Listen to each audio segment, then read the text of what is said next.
Oh, Mike D. And Justin? Killswitch Engage. Yes. This is the tail end of the Until It Dies cycle, I believe.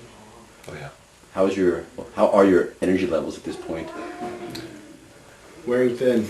Yeah, we're hanging on. It's been a long cycle, and it's pretty cool that the shows are still really awesome. The shows have been great so far, so that definitely gives us a boost. Sure, yeah. By the end of the cycle, though, it'll be 23 months on the road, which is pretty absurd. I actually read in an interview, I believe it was you or Howard, was saying it that you prefer to stay on the road than go back and do it. And I'm just a couple months ago, I believe. Doesn't sound like anybody in our band. That doesn't sound like anybody in our band. You know, the road is a necessity to sell records for sure. When you first start a cycle, you're all excited to do it, but by the 1.5 year mark, it starts to wear a little bit on you. Being home starts to mean a little bit more. But we're just happy that we are still relevant, I guess. Yeah, I think actually playing is still the most fun part. Yeah. Just wish you didn't have to do it as long and so far away all the time. Yeah. We could sleep in our own beds and I could probably do this 24/7. Yep. How are Killswitch's touring conditions? Well, things are good. Yeah. Things are definitely up there. Just not being home, not seeing your wife or girlfriend or pets and all that stuff you kind of take for granted when you live at home. We miss a lot of no more birthdays, no more celebrations with the family. All sorts of holidays seem to go away. But it's part of the job. It's one of the few things that's the bad part of the job. How do the songs from Until It Dies feel playing live now, a couple years after it came out? Pretty autopilot at this point, like the old ones. The old ones are. It's funny, we don't practice much at all. And when we get together, we usually after about 5 minutes, we're sort of like, all right, well, you know, we can play most of this stuff in our sleep by this point. And now the newer songs that aren't really that new anymore are getting to that point where you just sort of start doing them, and before you know it, you're at the end, and you don't even remember playing it sometimes. Now, the new material, would you describe the heavy parts as being heavier, the softer parts as being softer, like so many bands? I guess it's pretty The normal. new album is in the album that's been out for almost 2 years. The new album is in the one that we're going to be writing soon. Yeah. Oh. I'm Okay. talking more about the brand new material that you either haven't written yet Oh, or that's tough. are considering writing. It really hasn't gotten down to that yet. We've just been discussing when we were thinking of doing it, and nothing else really. It's still, you know, we're still kind of focused on being on the road at this point. So you did say that. You did say I want to stay on the road instead of record an album. I didn't say I wanted Wants, to. not the word wants. It's happening. Yeah. Whether it's want or not is a different issue. Yeah, we're one of those few. Well, I don't know. I think it's probably half and half, but one of those bands that can't really have on the road writing. You know, it's got to either be on the road just playing or off the road and writing. It doesn't really work out so well. Picking up a guitar when you're not supposed to in the middle of a bus doesn't work out so good. Where the hell is the Overcast reissue, and who's holding it back? I'm holding it back. Thanks a lot, Justin. It's not a reissue, it's a re-recording with 2 extra tunes that were written before the band broke up in 1998. Adam produced it. We finished it 2 years ago. We finished it before the new Killswitch was even started to be recorded. It just, you know, the music industry is at a weird time right now. There's quite a few labels that were courting us and wanted to put it out, and a few of those had to take their offers off the table. Just things aren't really working out for a lot of labels now, but I believe I can officially, I don't know if I can officially say anything yet, but Yes, you could. it will be out this summer. It will definitely be out this summer. I don't know if I can tell you the label, but... If you do, I promise I'll keep it secret. Yeah. Is it your current label? No, it's not Roadrunner.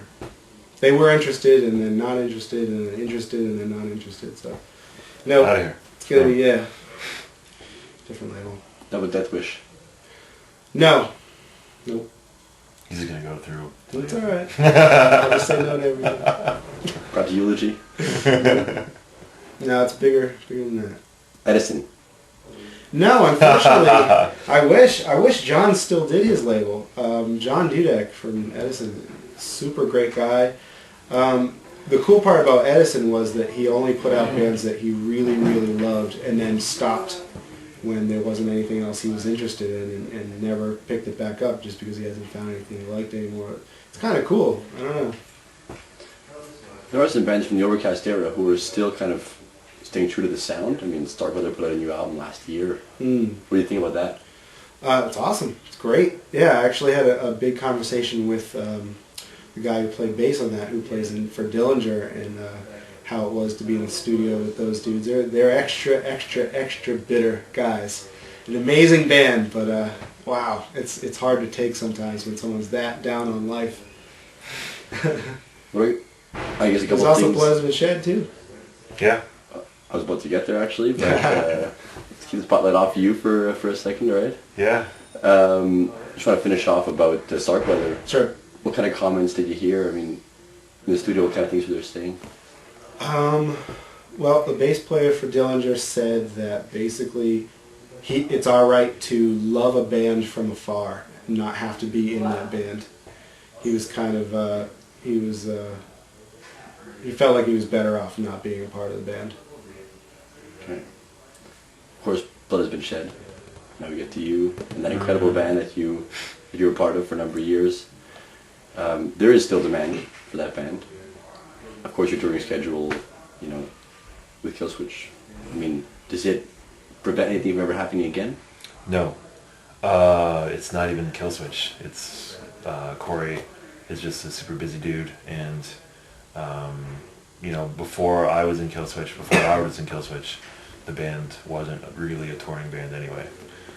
So I really didn't have anything to do with it. But the writing for that band has gotten back underway. So we've got some stuff going and putting some ideas together. Not really sure what it's going to come out as, whether it's going to be a full record or it's going to be an EP or how many songs it's going to be and how it's going to get out and what it's going to get out on. None of that stuff we know yet.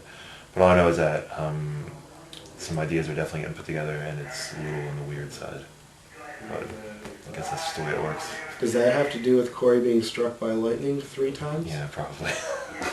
So, yeah, he's a weird guy anyway, and add a bolt of lightning to that, and his brain is firing on all kinds of other weird, whatever they're called, nerves or synapses, or that most human beings I don't think have access, that Corey has access, so we'll see how that goes. Well, I think I echo the sentiment of a lot of people when I say that I'm waiting anxiously for that record to come out. Oh, sweet. I hope we don't have to make you wait too long. We'll try our best. Last question I have for you guys. You were around in the 90s. You grew up listening to everything from 80s hardcore to 80s metal and earlier to rock. What kind of values do you still hold from the music that you listened to when you were younger? I still listen to a lot of the stuff that I listened to when I was younger. I think that I don't listen to enough stuff now. Like I found that I don't know records now the way I used to know them then, and I know every note of them and I listen to them like crazy. And records now, I like them, but I just don't dive into them the way I used to. So I think a lot of those other bands and other records that I really love just are still on this level for me that other stuff hasn't caught up to. Name 3 really quickly. 3 of those records? Well, how about 3 bands instead? Zeppelin and Rush. I'll do that. Those 2. Nothing else is compared to how deeply I dove into those 2 bands and all the records. Mike, give me a few. Stuff I still listen to stuff that I listened to back in the day that I still listen to now is almost everything, which is kind of cool because sometimes you think when you're a kid, okay, I'm going to outgrow this, but right now I love it. But some of that music is timeless. Agnostic Front, Madball, Bad Brains, all the time.